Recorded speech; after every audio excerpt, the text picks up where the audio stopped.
Amerikani tashlab Kanadaga o'tib ketish qarorini qabul qilish oson bo'lmadi mavzusida bugun sizlar bilan chuqurroq, samimiy gaplashamiz. Video uzun va davomiy bo'ladi, shuning uchun iltimos qilib qolgan bo'lardim. Oldindan like tugmasini bosib, meni qo'llab-quvvatlab borishinglar. Men jurnalist emasman, gapirayotganimda tutilishim, duduqlanib qolishim mumkin. Bu tabiiy holat. Tim bo'li men ekranga o'zimga o'zim hozir qarab gapiryapman. Fikrlarim chalg'ashib ketishi mumkin. Shuning uchun oldindan uzr so'rayman. Xo'p, meni hozir O'zbekistondan kuzatayotgan kuzatuvchi, oddiy kuzatuvchi tushunmasligi mumkin, nima uchun bu qiz Amerikada yashab turib Kanadaga o'tib ketgan. Axir biz Amerika orzusida qo'ldan kelguncha hamma harakatni qilamiz. Bu qiz Amerikada ekan, o'sha tayyor yashur, imkoniyatlar ko'p bo'lsa, daromad Kanadaga nisbatan yaxshi bo'lsa deb fikrlash mumkin. Lekin degan joy bor. Lekin menga o'xshab, bizning oilaga o'xshab, через Meksika orqali kelgan yurtdoshlarim agar mana shu videomni ko'rayotgan bo'lsa, nima uchun Kanadaga o'tib ketganim o'sha allaqachon tushunib bo'ldi. To'g'rimi? Adashmadim. To'g'rimi? Bilaman. Siz hozir menda bu gapim, ya'ni o'sha Meksika orqali kelgan yurtdoshimga tegishli. Siz hozir menda o'zingizni ko'rishingiz mumkin va sizga qanaqadir bir umid uyg'otayotgan bo'lishi mumkin agar siz ham menga o'xshab hujjat ololmagan bo'lsangiz. Men bu videoda hech kimni targ'ib qilmoqchi emasman. Kanadaga o'tib ket yoki boshqa Amerikada yashama, Amerikada qiynalayotgan bo'lsang Kanadaga kel degan gaplarni aytmoqchi emasman. Lekin qizuv bo'lganligi uchun bu mavzuni sizlarga biroz bo'lsa-da yoritib bermoqchiman. Amerikaga o'sha ancha yillar oldin biz ham через Meksika orqali kelganmiz. O'zbekistondagilar uchun bu informatsiya va hujjat ololmaganmiz. Hujjatsiz, ya'ni musofir yurtda yurish bu reально qiyin, oson emas. Musofirda yurganlar buni juda yaxshi biladi. Ne только Amerikada, oddiy Moskvaga chiqib ishlamoqchi bo'lgan odam ham o'ldim deganda patent qilib olish kerak. Ya'ni o'sha vaqtinchalik ishlash huquqini beradigan hujjat. Tushunishingiz uchun aytaman, Amerikada ham xuddi shu hujjat social security deyiladi va bu hujjatni olish uchun Amerika hududiga kirganingizdan keyin siz 1 yil ichida bu hujjatni olib olishingiz kerak. Menda aynan mana shu social securityni o'zi ham bo'lmagan. Yana bitta narsa bor, Amerika hududiga kirgandan keyin o'sha Meksika orqali kirgan odamni, har bitta odamni sudi bo'lib o'tadi va siz hujjat olishingiz uchun, ya'ni doimiy yashash huquqiga ega bo'lishingiz uchun siz green cardingiz bo'lishi kerak. Mana shu green cardani qachonki suddan yutsangizgina ola olasiz degan gap so'zlar yuradi. Men mana shunaqa tushunaman, balki boshqacharoqdir.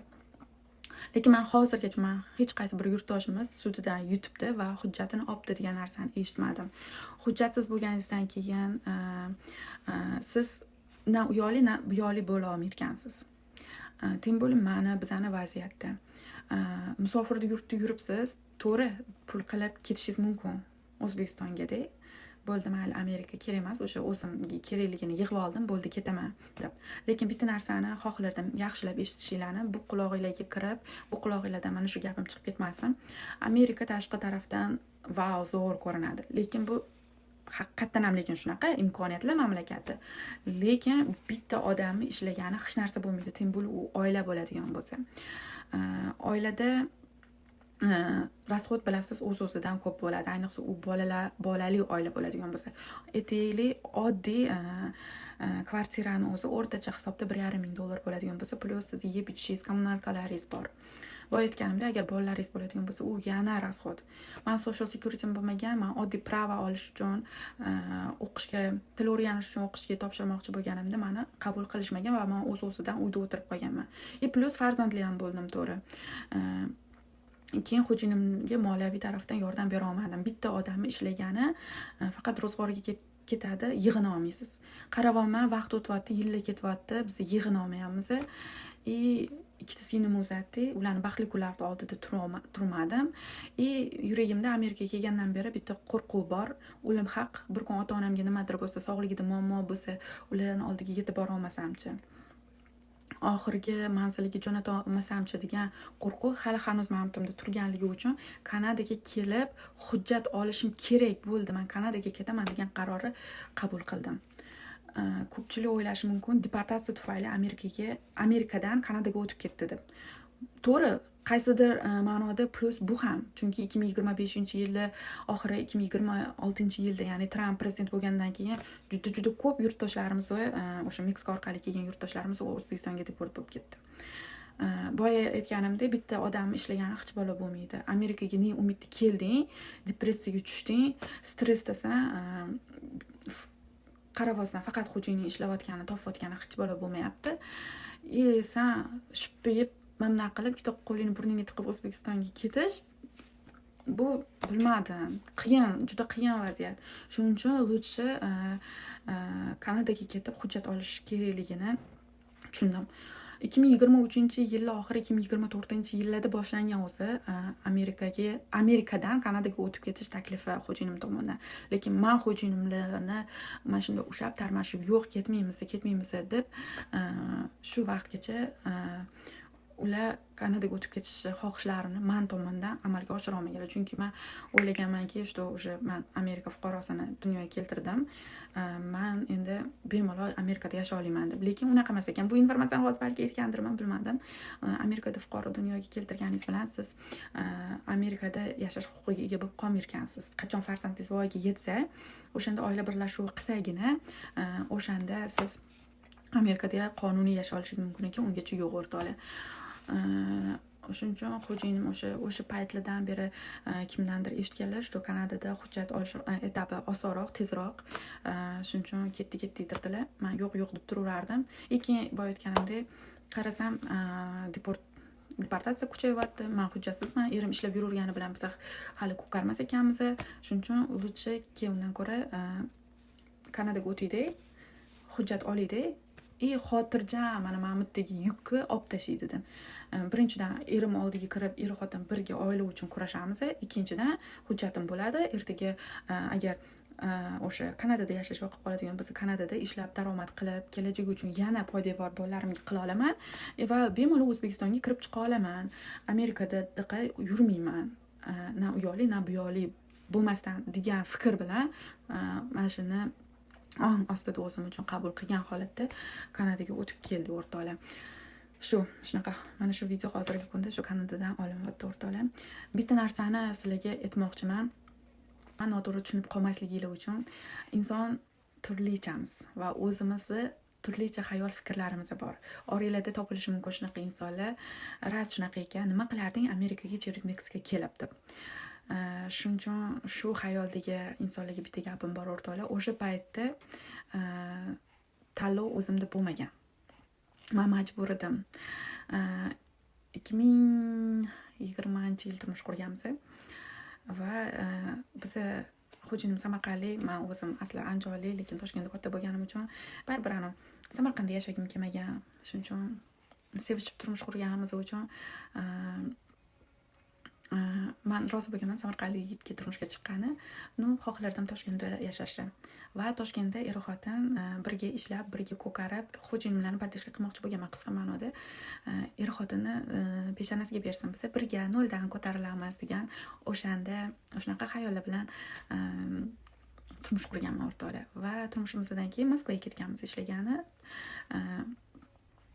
Tabiiyki Moskvada O'zbekistonga nisbatan yaxshiroq daromad qilsak, o'shanda o'sha orzularimiz amalga oshirilishi tezlashadi degan maqsadda. Lekin Moskva qolib, xo'jayinimlar Meksika orqali Amerikaga ketish mumkinligini o'shda eshitganlar. O'sha etapi, o'sha yilning o'zida o'sha bo'ldi, Amerikaga ketaman degan narsa o'ylada bo'lmagan. 2012-yil tanishgan biz xo'jayinimlar bilan 2012 o'sha tanigan yilimdan beri turmush o'rtog'im faqat shu Amerika orzusida Amerikaga ketish uchun green cardga lotereyalar o'ynardilar. Lekin omadlari bu borada kelmagan. Xo'jayinim aytganidek Samarqandliklar, Samarqandni ko'pi bilasizlar, Samarqandliklarga salom, Amerikada. Va ularning ko'pchiligi yaxshi hayotda yashaydi.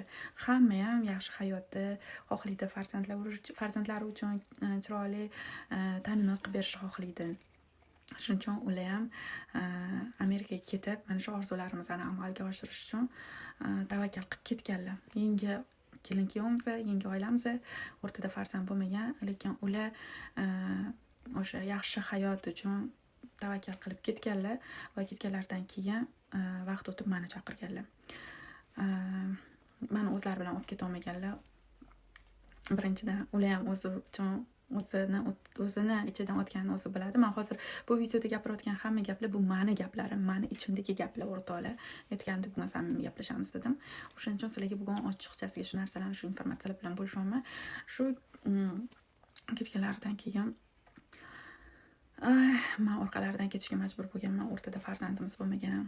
Yana aytaman, yosh oila bo'lganmiz.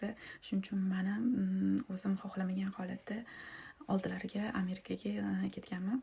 Va xudoga shukr deyman, menda o'sha televideniya orqali aytiladigan noxush holatlar bo'lmagan, alhamdulillah.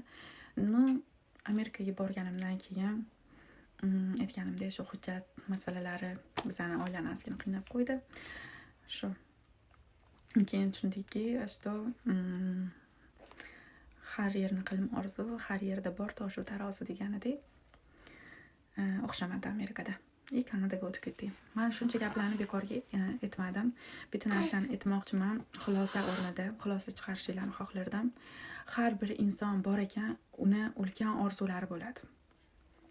Va shu orzulari, men bu narsani hozir to'g'risi yozib qo'ydim. Keling, undan ko'ra o'qib beraman. Bu meni yuragimdagi gaplar.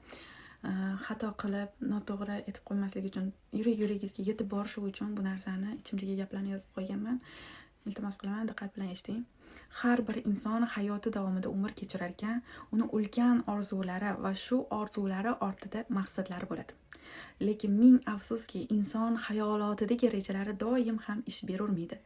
Agar Alloh bandasiga bu imkoniyatni berganida, odam zoti nimalar qilib yubormas edi. Buni qarangki, bizni hayotimizda ham biz istagan narsalar o'z o'rnida qolmadi. Alloh bizga o'z taqdirimizga yozib qo'ygan o'z rejasi bor ekan va biz yaratganning oldida ojizmiz. Har ishda xayr bor. Hatto ikki ko'zing achchiq ko'z yoshga to'lganda ham. Kim nima demasin, mana bu peshonada borini ko'rasan. Shunaqa gaplar o'rtoqlar. Bu peshonada borini ko'rasan deganda yana bitta narsa aytib o'tib ketmasam bo'lmaydi. Amerikada hozir menga o'xshab og'ir vaziyatda qolganlar uchun alohida eslatma o'rtoqlar. Biz Kanadaga o'tib kelayotganda oilamizdan tashqari xo'jayinimlarning ikkisi tanishi bor edi. Buni qarangki, bizning taqdirimizda Kanadaga kirib kelishlik yozilgan ekan. O'sha Alloh tomonidan o'sha yozib rejalashtirilib bo'lgan ekan mana shu kunlarni ko'rish. Lekin ikkita biz bilan kelayotganlar polis tomonidan ushalib, hibsga olinib, hozirgi kunda O'zbekistonda o'tiribdi, ya'ni ular deport bo'lib ketgan o'rtoqlar. Shunday ekan, bu qiz Kanadaga o'tib keta olibdi. Biz ham harakat qilib ko'ramiz deb, agar sizga umid deb aytib o'tganimdek umid uyg'otib qo'yayotgan bo'lsam, qaysidir ma'noda yaxshi umiddir, lekin qaysidir ma'noda aytmoqchimanki, har kimning taqdiri har xil. Agar bu qizda o'xshabdi degani, sizda ham o'xshaydi, siz ham keling degani emas. Xulosa o'zingizdan. Qisqa qilib aytganda